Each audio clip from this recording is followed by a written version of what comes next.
तो कहानी की शुरुआत होते ही हमें दिखाई देता है कि हमारा मेन कैरेक्टर डेगुन अपने क्लास में बैठा होता है, पर तभी उसे पीछे से एक बुली बार बार इरेजर फेंक के मार रहा था, जिसके बाद वो उसे ऐसा करने से मना भी करता है। पर उसके ये बोलते ही वो बुली तुरंत उसके पास आके उसे बहुत ज्यादा मारते हुए बोलता है, तुम्हें क्या लगता है तुम्हारे मना करने से मैं रुक जाऊंगा? जिसके बाद डेगुन उसे सॉरी भी बोलता है, पर वो फिर भी नहीं रुकता। तभी उसका एक दोस्त उसे रोकते हुए बोलता है, तुम ऐसा मत करो क्योंकि क्लास में टीचर आते ही होंगे। पर जिसके पहले कि वो रुके, क्लास में टीचर आके उसे ऐसा करते हुए देख लेते हैं, बट वो फिर भी उसे कुछ ना बोल के सारे बच्चों को मस्ती छोड़ के अपने जगह बैठने के लिए बोलते हैं। और ये देख के डेगुन को रोना तक आ गया था। फिर आगे वही बुली डेगुन के पीछे एक स्टिकर चिपकाता है जिसमें लिखा होता है कि मेरी मम्मी इस दुनिया में नहीं है। और यहीं पर हमें पता चलता है कि वो अपने लाइफ में कितना ज्यादा अकेला है और उसके पास कोई भी नहीं है जो कि उसका ध्यान रख सके, और उसके पास कोई भी बड़ा नहीं है जो कि उसका ध्यान रख सके। फिर सीन चेंज होता है और डेगुन के क्लास में एक लड़का आता है, और जैसे ही वो उसके पीछे लगा हुआ वो स्टिकर देखता है, उसे उस बुली पर बहुत ज्यादा गुस्सा आता है। जिसके बाद उसे समझाने का भी ट्राई करता है कि मैंने ये तुम्हारे लिए नहीं बल्कि डेगुन के लिए लिखा है, बट वो उसकी एक नहीं सुनता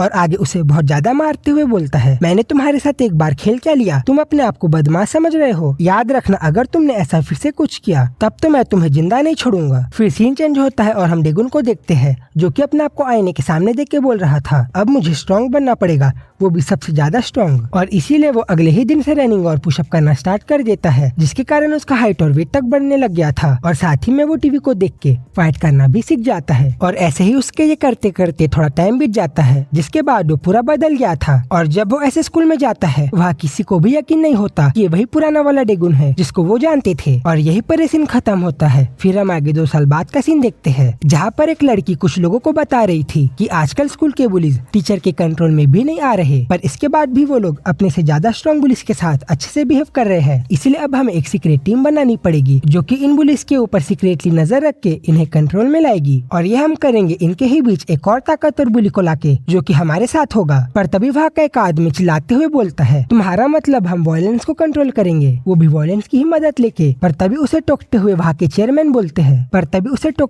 उस स्कूल के चेयरमैन बोलते हैं, पर क्या तुम किसी ऐसे को जानती भी हो जो कि ऐसा कर सकता है? तभी सीन चेंज होता है और हम एक वर्कर को दुकान में बैठ के बुक रीडिंग करते हुए देखते हैं। और वही दूसरी तरफ कुछ बुलीज एक बच्चे को तंग करके उसे पैसे मांग रहे थे ताकि वो लोग सिगरेट ले सके, पर उस बच्चे को उन्हें मना करना पड़ता है क्योंकि उसके पास थोड़े भी पैसे नहीं होते, जिससे तंग आके उनका बॉस उन्हें खुद जाके सिगरेट लाने के लिए बोलता है। फिर उन्हीं में से एक लड़का और लड़की उसी दुकान में जाके उस आदमी से सिगरेट मांगते हैं, पर उन्हें सिगरेट देने से मना कर देता है, ये बोलते हुए कि क्या तुम्हें पता नहीं स्कूल के बच्चों को सिगरेट पीना अलाउड नहीं है। जिस पर वो दोनों उसे बोलते हैं, अब हम यहाँ अपना ID कार्ड कैसे लाए, तुम चुपचाप हमें सिगरेट दे दो। बट वो फिर भी उन्हें मना ही करता है और इससे तंग आके वो बुली उसे पैसे फेंक के देता है और फिर वहाँ रखे दारू को पीना स्टार्ट कर देता है, जिसको देख के वो आदमी उसे गुस्से में बोलता है, तुम ये सब सामान नहीं ले सकते। और इसको सुन के वो गुस्से में आके उसका कॉलर पकड़ता है और फिर उसे एक जोर का चाटा मारने के लिए जाता है। बट अगले ही सेकंड हमें दिखाई देता है कि वो बुली जमीन में लेटा हुआ था और उसका गाल तक लाल था। और ये उस वर्कर ने कब किया ये उसे भी समझ नहीं आ रहा था। जिसके बाद वो वही आदमी को देख के बोलता है, ये तो तुमने मेरे ध्यान न देने का फायदा उठा लिया, बट अगर असली में हम लोग फाइट करेंगे तब तो तुम मुझे हाथ तक नहीं लगा पाओगे। फिर वो तुरंत चिल्लाते हुए उस लड़की को बोलता है, तुम जल्दी से जाके बाकी के लोगों को यहाँ पर बुलाओ। फिर आगे वो उसी वर्कर को बोलता है, तुम इस टाउन में अच्छे से नहीं रहना चाहते क्या, क्योंकि शायद तुम्हें पता नहीं कि मैं कौन हूँ। और ये सुनते ही वो वर्कर गुस्से में आके उसके कंधे को एकदम जोर से दबाने लगता है, जिसके पेन के कारण उसे लगता है कि अब तो वो पक्का गया। और तभी आगे वो आदमी बोलता है, अगर आइंदा तुम फिर से मुझसे सिगरेट लेने के लिए आओगे तब तो मैं तुम्हें जिंदा नहीं छोड़ूंगा। और तभी वह उसके बुलाए हुए सारे आदमी आ जाते हैं, जिनको देख के वो वर्कर बोलता है,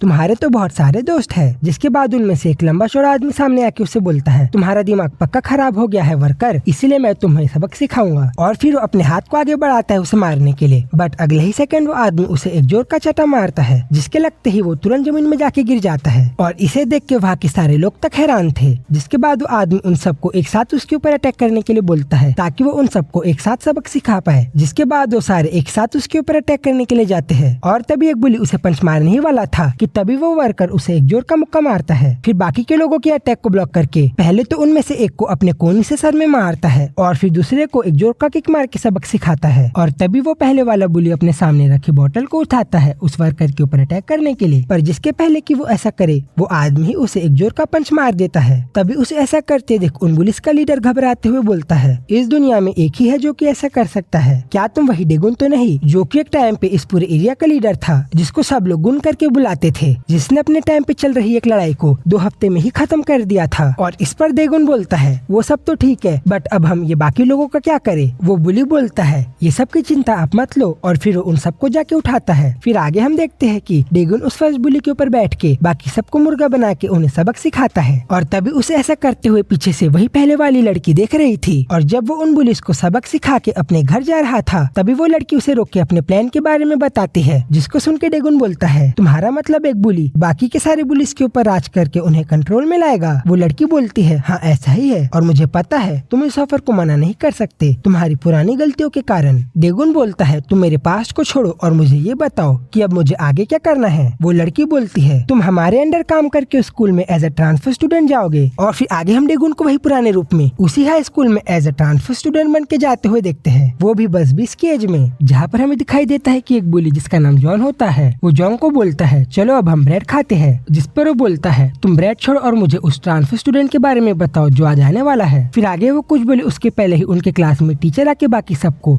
डेगुन से इंट्रोड्यूस करते हैं, ये बोल के कि ये न्यू ट्रांसफर स्टूडेंट है। और उसको देख के क्लास की सारी लड़कियां मेकअप करने लगती है, जिसको देख के जॉन बोलता है आज तो ये मेरे से पक्का मार खाएगा। फिर आगे डेगुन एक लड़की के पास बैठता है जिसका पार्टनर स्कूल को छोड़ के चले गया है, और तभी वो लड़का उसे बताता है कि मेरा नाम मिन्सू है। और फिर ऐसे ही वो लोग बात कर रहे थे कि तभी पीछे से जॉन आके मिन्सू को एक जोर का छाटा मार के बोलता है तुम जल्दी से नीचे जाकर मेरे लिए ब्रेड लेके आओ। मिन्सू बोलता है भला मैं क्यों। फिर जॉन बोलता है पहले तो ये काम तुम्हारा पार्टनर करता था, बट क्योंकि अब वो स्कूल को छोड़ के चले गया है अब से ये काम तुम करोगे। जिस पर मिन्सू बोलता है ठीक है तो तुम मुझे उसके लिए पैसे दे दो। और इसको सुनते ही जून हंसने लगता है, और जोंग तो गुस्से में आके सारे बच्चों को बोलता है तुम सब अपनी आंखें बंद करो वरना अब से ये काम तुम लोग करोगे। और फिर आगे वो मिन्सू को बहुत ज्यादा मारते हुए बोलता है तुम्हें क्या लगता है तुम मुझसे पैसे मांगोगे और मैं तुम्हें दे दूंगा। और ये देख के डेगुन उसे बचाना तो चाहता था, पर तभी उसे वो लड़की के बताए हुए कुछ रूल याद आते हैं कि कैसे उसे जल्दबाजी में कोई एक्शन नहीं लेना है। पर तभी उसे आँख खोले देख जोंग बोलता है तुम नए स्टूडेंट हो इसलिए शायद तुम्हें पता नहीं कि यहाँ क्या हो रहा है, पर क्या होगा अगर अब तुम दोनों जाके मेरे लिए ब्रेड लाओगे तो। और फिर वो गुस्से में उसे जल्दी से ये काम करने के लिए बोलता है, जिस पर डेगुन उसे उंगली दिखा के बोलता है ठीक है तो तुम मुझे पैसे दे दो। और ये सुनते ही जोंग एकदम गुस्से में आकर उसके बाल को पकड़ के बोलता है तुम्हारी हिम्मत कैसे हुई मुझे उंगली दिखाने की। जिसके बाद डेगुन भी गुस्से में आके उसे बोलता है तुम्हारी मॉम ने तुम्हें खाने के लिए पैसे नहीं दिए क्या, या फिर तुम्हारे पेरेंट्स ही नहीं है। और फिर अगले ही सेकंड वो उसे पेट में एक जोर का पंच मारता है, और फिर जैसे ही उसका बैलेंस बिगड़ता है वो उसे फेस में इतना जोर का पंच मारता है कि वो सीधा जमीन में जाके नीचे गिरता है, जिसको देखकर क्लास के सारे लोग तक हैरान हो गए थे। और जून तो इतना हैरान हो गया था कि वो आगे तक नहीं बढ़ रहा था, और इसीलिए डेगुन ही उसके पास जाता है। तभी जून उसे एक लात मारता है, बट डेगुन उसे ब्लॉक करके उल्टा उसे इतना जोर का पंच मारता है कि अगले ही सेकंड वो उससे अपनी जान की भीख मांगने लगता है। पर तभी पीछे से जोंग एक चेयर को डेगुन के ऊपर फेंकते हुए बोलता है अब तो तुम पक्का जिंदा नहीं बचोगे। पर डेगुन फिर से उल्टा उसे ही एकदम जोर का पंच मार देता है,